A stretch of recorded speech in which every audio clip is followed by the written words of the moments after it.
पारंपरिक और आधुनिक भारत के बीच विरोधाभास का एक और मामला था जो वास्तव में कोई विरोधाभास नहीं था।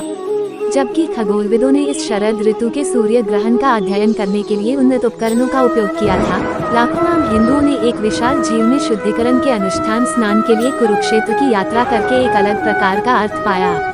फिर भी भारतीय वैज्ञानिकों और ग्रामीणों के लिए कुरुक्षेत्र का उत्तरी शहर प्राचीन हिंदू महाकाव्य महाभारत की कहानियों से प्राप्त ऐतिहासिक और आध्यात्मिक अर्थ से गूंजता है।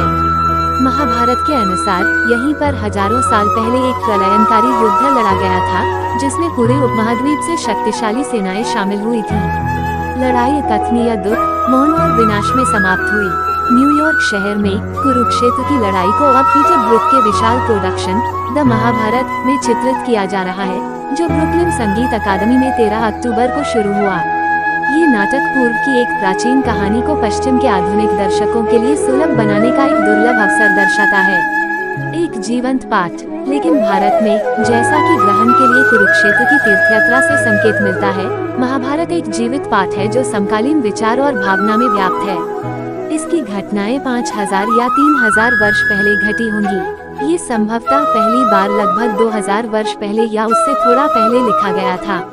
लेकिन इसके विषय आज की राजनीति, कला और धार्मिक संस्कृति में जारी हैं। भारत में ये कहा जाता है कि मानव अस्तित्व में ऐसा कुछ भी नहीं है जिसका महाभारत में स्थान न हो। एक विद्वान, पुपुल जयकर, जो भारत सरकार के सांस्कृतिक सलाहकार और संयुक्त राज्य अमेरिका में भारत के त्योहारों के प्रतिपादक हैं, ने कहा, राज्य और अन्य देश, इसमें जीवन के सभी विरोधाभास शामिल हैं और इसकी किंवदंतियां और कहानियां हर पीढ़ी में बताई और दोहराई जाती रही हैं। पश्चिम में महाभारत की तुलना इलियड और ओडिसी, बाइबल, राजा आर्थर की कहानियों और युद्ध और शांति के संयोजन से की गई है। इसके 110,000 दोहे इसे सबसे लंबा महाकाव्य बनाते हैं। तभी लिखी गई कविता, हालांकि वास्तविक कहानी काम का लगभग 1/4 हिस्सा ही बनाती है। बाकी में नैतिकता, दर्शन, शासन कला, ब्रह्मांड विज्ञान, मिथक और अनगिनत अन्य विषयों का विषयांतर शामिल है। मूल के लिए विकल्प। भारत में ऐसा व्यक्ति मिलना दुर्लभ है जिसने वास्तव में महाभारत को उसकी मूल संस्कृत में पढ़ा हो। शिक्षित भारतीय आमतौर पर भारत की 15 प्रमुख भाषाओं में इसके सैकड़ों अनुवादों में से किसी एक में इसका सामना करते हैं, और इनमें से कई अनुवाद अपने आप में कला के महान कार्य माने जाते हैं।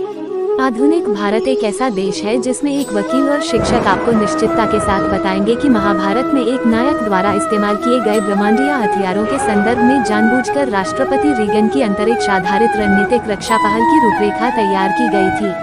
एक अन्य बातचीत में कोई किसी को ये समझाते हुए सुन सकता है कि कैसे कुरुक्षेत्र में लड़ाई की अपार अस्पष्टता की विरासत, जो चचेरे भाई बहनों के 2 परिवारों के बीच थी, ने आधुनिक भारत को मॉस्को और वाशिंगटन में महाशक्तियों के बीच गुटनिरपेक्षता का दावा करने वाले विकासशील देशों के आंदोलन का नेतृत्व करने में सक्षम बनाया। कई विद्वानों का मानना है कि महाभारत के मूल में अब तक लिखा गया भारतीय विचार का सबसे गहन कथन भगवद गीता है।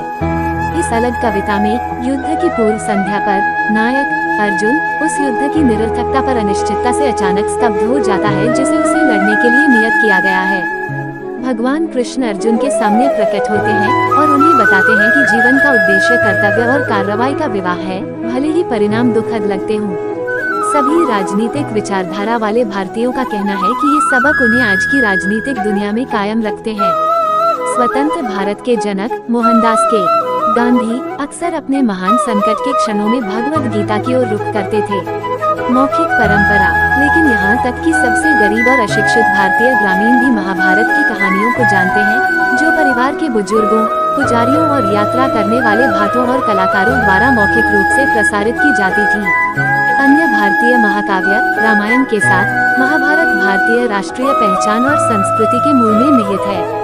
उदाहरण के लिए, शायद ही कोई ऐसा व्यक्ति मिलेगा जिसने बचपन में परिवार के किसी सदस्य या घर के किसी अन्य व्यक्ति से इन महाकाव्यों की कहानियां न सुनी हों। भारत के गांवों में महाकाव्यों की लोकप्रियता और लोगों की कहानियां सुनाने की क्षमता ने पश्चिमी धारणा को खत्म कर दिया है कि निरक्षरता अज्ञानता के बराबर है। प्रधानमंत्री राजीव गांधी के प्रेस सलाहकार HY शारदा प्रसाद ने याद किया कि कैसे उनकी अपनी अनपढ़ दादी हिंदू महाकाव्यों के अंशों को घंटों तक पढ़ती और गाती थी। उन्होंने कहा, मुझे याद है कि एक बार उसने 6 पंक्तियों की एक पंक्ति में 60 श्लोक पढ़े थे और उसने मुझे बताया था कि उसने आखिरी बार उस अंश को 60 साल पहले पढ़ा था। आजकल विशेषकर शहरों में मौखिक परंपरा खतरे में है, लेकिन महाकाव्यों को अलग अलग अंदाज में बताया जा रहा है। लोग संस्कृत में गाए गए और फिर अनुवादित किए गए महाभारत के टेप कैसेट खरीदते हैं। बच्चे रंगीन कॉमिक बुक संस्करण खाते हैं जो संयुक्त राज्य अमेरिका में आनंदित सुपरहीरो की कहानियों के भारतीय समकक्ष हैं। आज भारतीय टेलीविजन पर सबसे लोकप्रिय शो रामायण का 52 एपिसोड संस्करण है, जिसमें नायक राम वानर देवता हनुमान की सहायता से अपनी पत्नी सीता को बचाने के लिए आगे बढ़ते हुए विशेष प्रभाव डालते हैं। एक और टेलीविजन धारावाहिक महाभारत पर फिल्मांकन शुरू होने वाला है। जीवन का मूल दृष्टिकोण।